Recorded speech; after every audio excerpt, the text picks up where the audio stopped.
Okay, so in the last video, Sal and I spent some time talking about his reactions to this resignation letter from Gerald Conte. Appeared on the internet the other week. What I want to do in this conversation is go from there to the first step in the writing process where you actually write something down that you're going to probably keep going forward.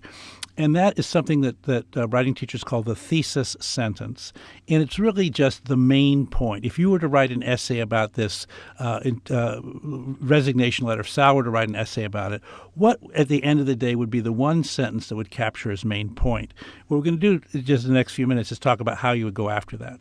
So first of all, before we do anything formal, Sal, as you're looking at this, what are some of the points you'd want to make sure you would make somewhere in that essay, even if it's not your main point? You just want to make sure you made some points. What are some of the ones that come to mind? One is that what we touched on in the last video, which is this idea that that this is kind of painting a pretty broad a broad brush of what STEM is, or and kind of I would say to some degree belittles it. It's kind of a seeks data-driven education, seeks only conformity. I mean, once again, I understand where he's coming from, and I think I understand, and I agree with some of his emotions of what he's reacting against.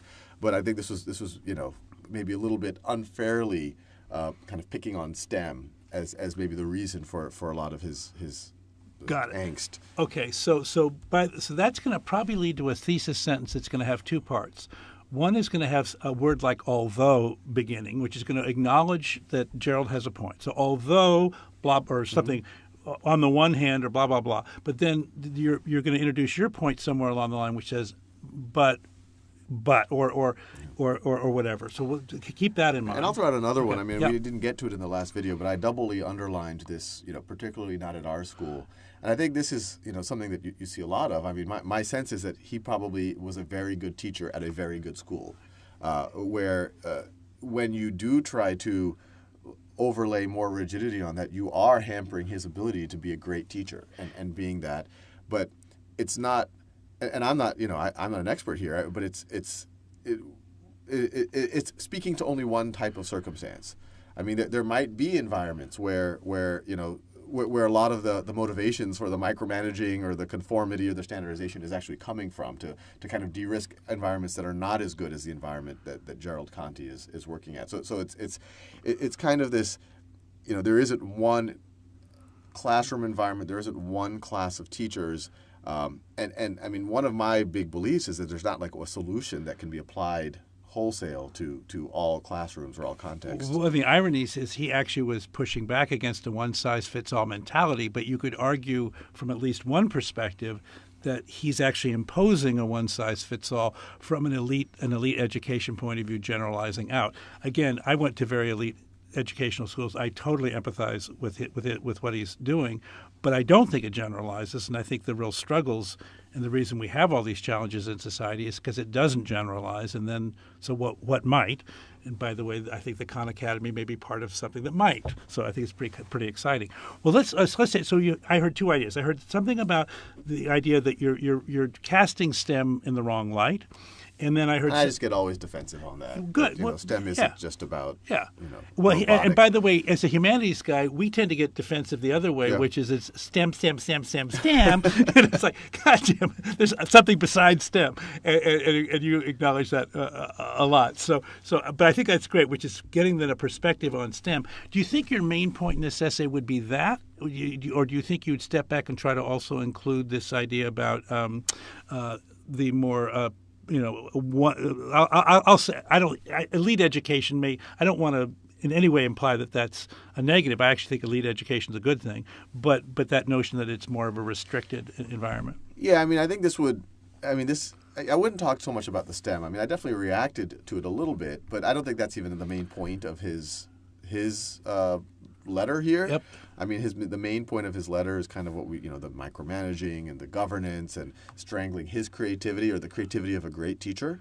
And so I think what I would write about is which is something I speak a lot about, is whenever the system, whether it's a governor or a politician or superintendent gets worried about the education system, their reaction is to place more constraints on it, make it more rigid, and it might de-risk some of the worst classrooms, some of the ones that are really failing, and where students aren't even getting to kind of a minimal level. But it has the horrible consequences of what Gerald Conti is writing about, where it's also suppressing the very best teachers, and it's kind of a march to mediocrity. Okay, let's say I think that's a terrific main point. So let's try to build a thesis sentence around that last idea. So a thesis sentence consists really of two parts: a subject and a predicate, or a topic and a claim that you're going to make about that topic. So, what is the topic of that you just were speaking to a minute ago? That I can understand the motivation of officials to try to de-risk the worst performing classrooms or schools, but the only way they know how to do that is by placing more rigidity and more standardization across classrooms and more testing, and often superficial testing. But that has a horrible effect on the system as a whole, because it also holds back the best teachers. Okay. So the claim, although we haven't gotten crisp yet about the topic, we've gotten very crisp about the claim. The claim has a horrible effect on the educational system as a whole, because it places constraints on the best teachers. So if the claim has a horrible effect on the educational system, what is the subject of that sentence? What has a horrible effect on it? So, and let me know if I'm going in the wrong direction here. But so I guess where I'm narrowing in on is, I understand the desire for people to standardize and put and test. I understand where that motivation comes from. But the solution that they're placing on teachers like Gerald Conti, in my mind, is not the correct one. That there are solutions that can hopefully help you bring up the standard of the worst performing schools without necessarily holding back the Gerald Contis of the world. Okay, all right. So where I'm trying to get to, I'm actually getting something more micro than macro. So, and we're circling in on it. So, the thing that you have empathy for, but that in its current form is being destructive, we need to name it.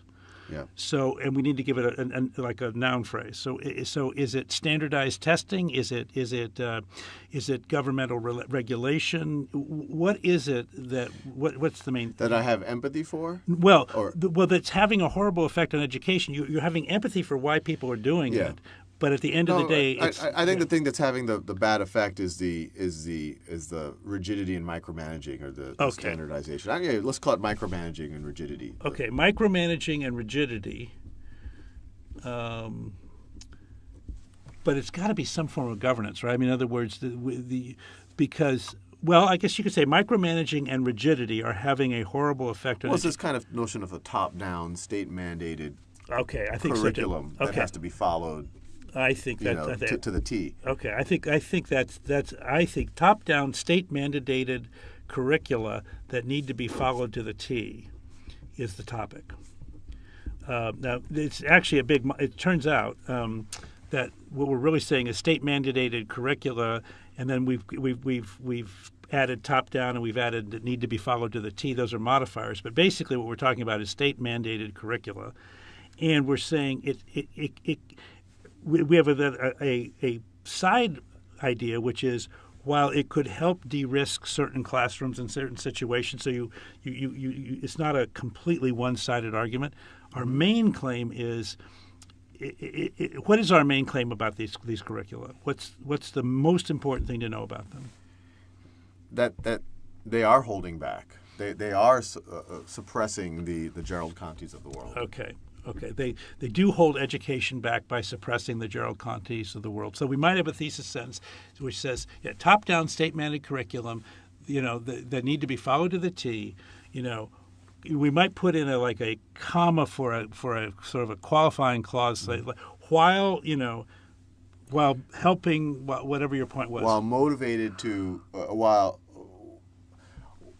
which might help de-risk some of the worst performing classrooms. Okay. Cool. Which might help de-risk some of the worst performing class. Yeah, there you go. Let me scroll down a little bit. Yeah. We have a little bit of Ozymandias down here, which might help de-risk. I don't know how to spell half of these words. That's that perfect. I say That's all the perfect. time. We're not worried about. We're not at the spelling part of this writing. We're at the Drop a beginning. little hyphen there. That's fine. Help de-risk the worst performing classrooms. Yep. Performing classrooms. Yep. Also has the impact of holding back the very best. Yeah, I wouldn't say also. I just say Has the has the impact, the negative impact, or The yeah, negative whatever. impact. I'm writing for you. of holding. That's a good way to write. Just got a famous author right next to you. Just got him to do your work. Impact of holding back. Holding back the very best. Okay. Now we're still very early in the writing process. So this is not the actual sentence probably that will end up in the last essay. But what this is, we call this a thesis sentence because as we go forward in the writing process, we're going to try to organize all the subsequent work we do to be in service to some part of this sentence. And so as we build paragraphs, we'll build paragraphs around curricula. We might build a paragraph around managing to the T. We certainly would build one around de-risking worst performing schools, and then we'd probably build the bulk of our argument around holding back the very best. Right. So, I mean, if I were to write this out as, I mean, I'm thinking about this, how with this as my thesis sentence, I would write a little bit about the motivations of administrators and officials, why they're even thinking along these lines, and that's all about the test scores and the number of kids who have to take remedial math, the number of et cetera, all of the things you read in the newspaper. But then I would really focus in on that might help a classroom that's like this or that's really broken, but it's going to definitely hold back that. And then I would try to write about kind of alternate solutions that might be able to address the broken classrooms without breaking the not broken classrooms. So there's actually another part of this. Could be a second thesis. We should close now, but there's going to be a second part of this, which is, but there is a way forward which is more creative and constructive. Right. Cool.